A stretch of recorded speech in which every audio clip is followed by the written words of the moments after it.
I'd like to walk you through a technique that's a lot of fun, that you start with just splattering watercolor on top of paper. Now it helps if the paper is a little bit smooth, at least on one side. It can be kind of a cardboard that's smooth. You can do it with watercolor paper. If you do it with watercolor paper, you can't let it dry first. It doesn't work quite as well. It'll work, but not as well. This was done while the splatters were wet. And you just add water and the splatters melt and you get flowers of whatever kind you want. So I'm working on some orchids, and orchids have a specific anatomy, and we're going to talk about that.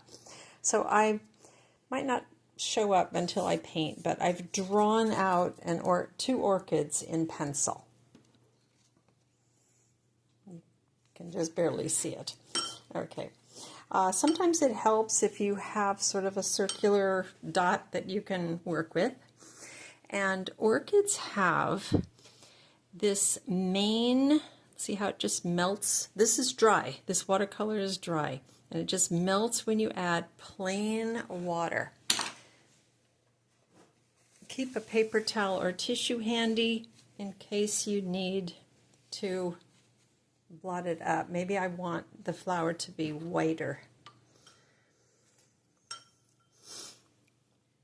So it has this main,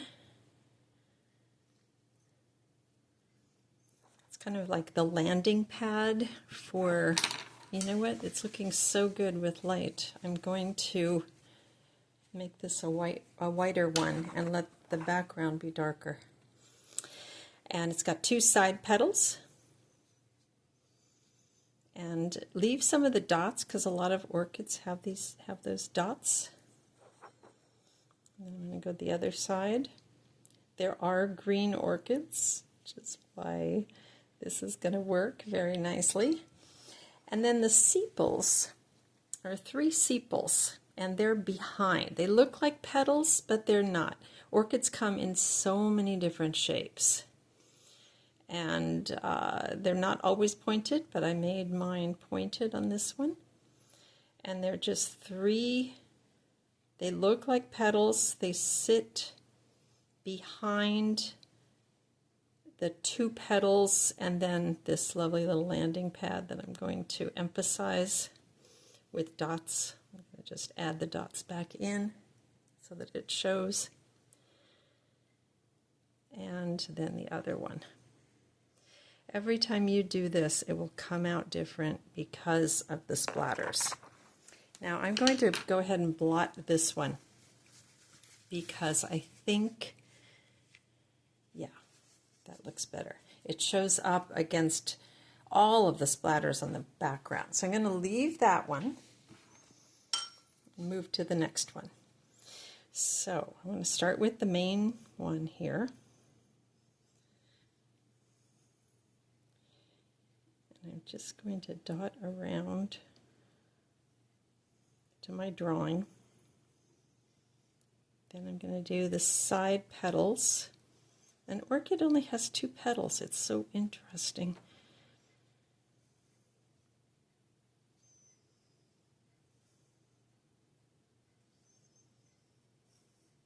And now the sepals. So there's a sepal on top. And then two sepals coming out the side.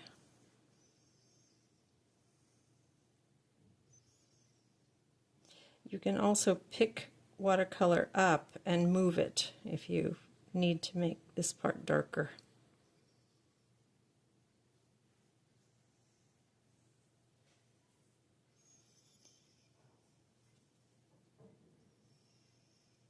I'm going to blot this one also. I think it'll look better. It will go with the one above it, and I'm going to leave the sepals dark. So this seems to have a lot of watercolor right here, so I'm going to keep using it and moving it where I need it to look dark.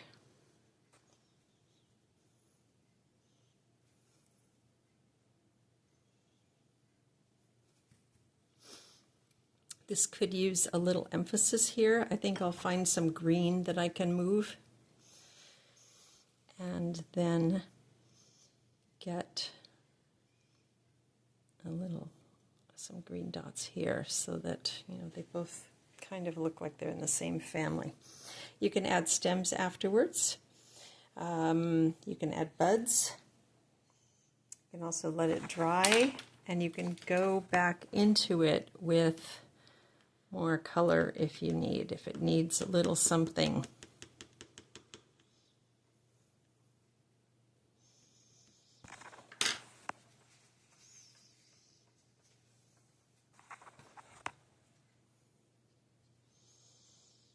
It's a kind of ruffle that you see.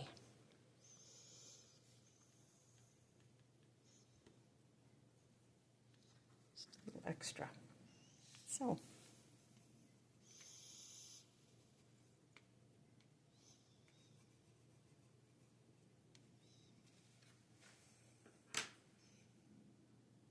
Happy painting.